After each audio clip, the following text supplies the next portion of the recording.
ইউনূসের সঙ্গে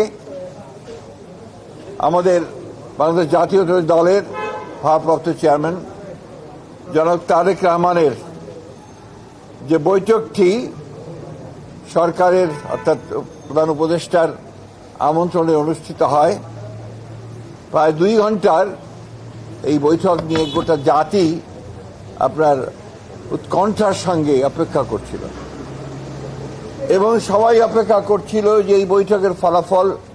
আমি যে কথাটা আপনাদের এর আগেও বলেছিলাম, এই বৈঠকটি একটি টার্নিং পয়েন্ট হতে পারে। আল্লাহর কাছে অশেষ কৃতজ্ঞতা জানাচ্ছি যে সত্যিকার অর্থেই এই বৈঠকটি একটি টার্নিং পয়েন্টে পরিণত হয়েছে। আমরা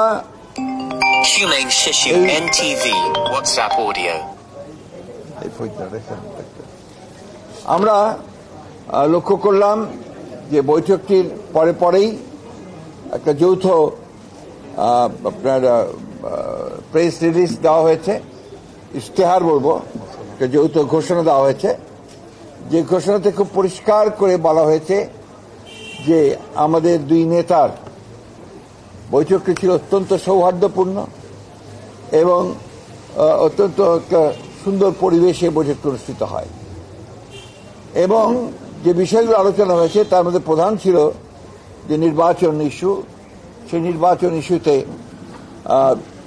জনাব তারেক রহমানের যে প্রস্তাব, যে নির্বাচন যে ঘোষণা করা হয়েছে আপনার এপ্রিলে, যেটা প্রধান উপদেষ্টা ঘোষণা করেছেন, সেটা উপযুক্ত সময় নয় বিধায় তাকে পিছিয়ে নিয়ে আসা। এবং সেই ক্ষেত্রে আমরা অত্যন্ত আনন্দের সঙ্গে, গোটা জাতি আনন্দের সঙ্গে লক্ষ্য করল যে আপনার এইটাতে প্রধান উপদেষ্টা সম্মত হয়েছেন এবং তারা ফেব্রুয়ারির মাঝামাঝি সময়ে নির্বাচনের সময়সীমা নির্ধারণ করেছেন। আমি বলবো যে জনাব তারেক রহমান সাহেব আবার প্রমাণ করলেন যে তিনি বাংলাদেশের এই রাজনৈতিক যে দলগুলো রয়েছে, সেই দলগুলোর নেতৃত্ব যারা দিচ্ছেন, তাই সেই নেতৃত্ব যারা দিচ্ছেন তাদের মধ্যে নিঃসন্দেহে রাষ্ট্রনায়কোচিত যে গুণগুলো তার মধ্যে রয়েছে, সেই গুণ তিনি প্রমাণ করেছেন। প্রথম একটি বৈঠক যেটা সত্যিকার অর্থে গোটা জাতি অত্যন্ত উদ্বিগ্ন ছিল, সেই বৈঠকটিতে তিনি আল্লাহর হুকুমে সফল হয়েছেন। আমি আমার দলের পক্ষ থেকে, আমাদের সমস্ত নেতাকর্মীদের পক্ষ থেকে জনাব তারেক রহমানকে আন্তরিক ধন্যবাদ জানাচ্ছি। সেই সঙ্গে আন্তরিক কৃতজ্ঞতা জানাচ্ছি প্রধান উপদেষ্টা প্রফেসর ডক্টর মোহাম্মদ ইউনূসকে, যে তিনি অত্যন্ত বিচক্ষণতার সঙ্গে এই সভাটিতে জনাব তারেক রহমানকে আমন্ত্রণ জানিয়ে একটা যে স্টেলমেট ছিল, একটা যে আপনার সবকিছু অনিশ্চিত অবস্থায় চলে গিয়েছিল, সেই অবস্থাকে কাটিয়ে তিনি জাতিকে এই 2 নেতা আবার সামনের দিকে আশা নিয়ে এগিয়ে যাওয়ার স্বপ্ন দেখিয়েছেন। এটা আমি তখনও বলেছি যে এখন যেটা প্রয়োজন হবে সেটা হচ্ছে যে আপনার সমস্ত অতীতে যে সমস্ত ছোটখাটো আপনার একটু কথাবার্তা হয়েছে সেগুলোকে ভুলে গিয়ে সামনের দিকে জাতীয় ঐক্যকে আরো দৃঢ় করে এবং যেটা বলা হয়েছে আপনার সমস্যাগুলোকে সমাধান করে নিয়ে আমরা যেন অতি দ্রুত একটা নির্বাচন, যেটা বলা হয়েছে ফেব্রুয়ারির মাঝামাঝি সময়, সেই নির্বাচনে সুষ্ঠুভাবে সুন্দরভাবে যেতে পারি এবং জাতির যে আকাঙ্ক্ষা সেটা পূরণ করতে পারি এবং এই 15 বছরের ফ্যাসিস্টদের যে ধ্বংসস্তূপের মধ্যে যে স্ট্রাকচার, যে কাঠামো, সেই কাঠামোকে নতুন করে গণতান্ত্রিক কাঠামোতে আমরা রূপান্তরিত করতে পারি। এই বিষয়টা সবচেয়ে গুরুত্বপূর্ণ যে আমরা প্রায় 15 বছর পরে একটা গণতন্ত্রে উত্তরণের একটা আমরা সুযোগ পাচ্ছি। গণতন্ত্রের যে ট্রানজিশন টু ডেমোক্রেসি, যে কথাটা আমি বারবার বলেছি, সেটাই একটা নিশ্চিত আমরা সেই দিকে এগিয়ে যাচ্ছি। স্মরণ করছে শহীদদেরকে। আমি এই সঙ্গে আজকে সত্যিকার অর্থে বলতে কি সবচেয়ে বেশি স্মরণ করতে হয় আমাদের সেই সমস্ত শহীদদেরকে যারা জুলাই আগস্ট মাসে তারা অধিকার আদায়ের জন্য তারা তাদের প্রাণ দিয়েছেন, প্রাণ দিয়ে সে পরিবর্তন ঘটিয়েছেন, ফ্যাসিস্টকে পরাজিত করে তাকে পালিয়ে যেতে বাধ্য করেছেন এবং বাংলাদেশের মানুষের জন্য একটা নতুন সম্ভাবনার সৃষ্টি করেছেন। চতুর্দিকে একটা অনিশ্চয়তা ছিল এবং অনেকে অনেক কথা বলছিলেন বিভিন্নভাবে।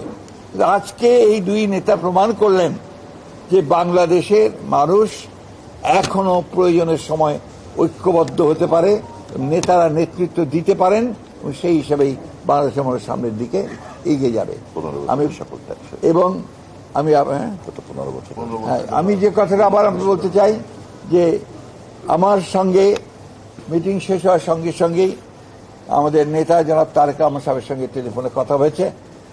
তিনি এই 15 বছরে যারা গণতন্ত্রের জন্য সংগ্রাম করেছে, লড়াই করেছে, বুকে রক্ত দিয়েছে, জুলাই আগস্টে যারা বুকে রক্ত দিয়েছে, তাদের সকলকে, শহীদদেরকে তিনি শ্রদ্ধা জানিয়েছেন, তাদের আত্মার মাগফিরাত কামনা করেছেন এবং দেশের জনগণকে এই 15 বছর ধরে গণতন্ত্রের সংগ্রামের জন্য যে লড়াই তারা করেছে সেই লড়াইয়ের জন্য তিনি তাদেরকে আন্তরিকভাবে কৃতজ্ঞতা এবং ধন্যবাদ জানিয়েছেন। সর্বশেষ অভিনন্দন গণতন্ত্রের মাতা।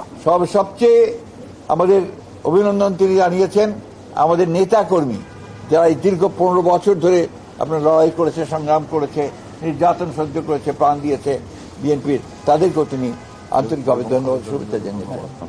একই সঙ্গে তিনি অত্যন্ত বিনয়ের সঙ্গে, শ্রদ্ধার সঙ্গে তিনি তার মাতা এবং আমাদের গণতন্ত্রের মাতা, আমাদের দলের চেয়ারপারসন দেশনেত্রী বেগম খালেদা জিয়াকে তার কৃতজ্ঞতা জানিয়েছেন, শ্রদ্ধা জানিয়েছেন যে তাকে সঠিকভাবে তিনি দিক নির্দেশনা দিয়েছেন, দল এবং দিক নির্দেশনা দিয়েছেন। আমি আপনাদেরকে, আমাদের সাংবাদিক ভাইকে আন্তরিকভাবে ধন্যবাদ ও কৃতজ্ঞতা জানাচ্ছি যে আপনারা এই বছরগুলোতে, বিগত বছরগুলোতে যেভাবে কষ্ট করেছেন, রোদে পুড়ে জীবনের ঝুঁকি নিয়ে সমস্ত কাভার করেছেন গণতন্ত্রকে উত্তরণের জন্য, আমাদের সামনে সেই সম্ভাবনার দ্বার আবার উন্মোচিত হতে চলেছে। আসুন আমরা আবার সবাই মিলে এই সম্ভাবনাকে সামনের দিকে এগিয়ে নিয়ে যাই। জনগণের আকাঙ্ক্ষা যে গণতন্ত্র প্রতিষ্ঠা করা, সেই গণতন্ত্রকে আমরা প্রতিষ্ঠা করার জন্য সামনের দিকে এগিয়ে যাই। একটি কথা আমাদের সবসময় মনে রাখতে হবে যে গণতন্ত্র কিন্তু একটা দিনের ব্যাপার নয়। গণতন্ত্র হচ্ছে একটা চর্চার বিষয়, এটা একটা কালচার। সেই কালচারটা আমাদের মধ্যে গড়ে তুলতে হবে। সারাক্ষণ একে অপরকে বকাবকি, গালিগালাজ, আপনার সোশ্যাল মিডিয়াতে বকাবকি, অমুকখানে বকাবকি না করে আসুন আমরা সবাই একসাথে একযোগে জাতীয় ঐক্য সৃষ্টি করে আমরা দেশকে পুনর্গঠনের জন্য, নতুন বাংলাদেশ গঠন করবার জন্য এগিয়ে যাই। আমাদের শহীদ প্রেসিডেন্ট জিয়া রহমানের স্বপ্ন, আমাদের নেত্রী দেশনেত্রী এবং খালেদা জিয়ার স্বপ্ন, আমাদের নেতা তারেক রহমানের স্বপ্নকে বাস্তবায়িত করার জন্য, আর আমাদের যে সমস্ত শহীদরা প্রাণ দিয়েছেন তাদের স্বপ্নকে বাস্তবায়িত করার জন্য। আপনাদের সকলকে ধন্যবাদ। মাননীয় মহাসচিব, নির্বাচনের সময় বাদে জুলাই ঘোষণাপত্র বা সংস্কার এই ইস্যুতে এটা তো আপনার অলরেডি বোধহয় আপনার এসেছে, চৌথ ঘোষণা এটা এসেছে, এটা হয়ে যাবে। এইসব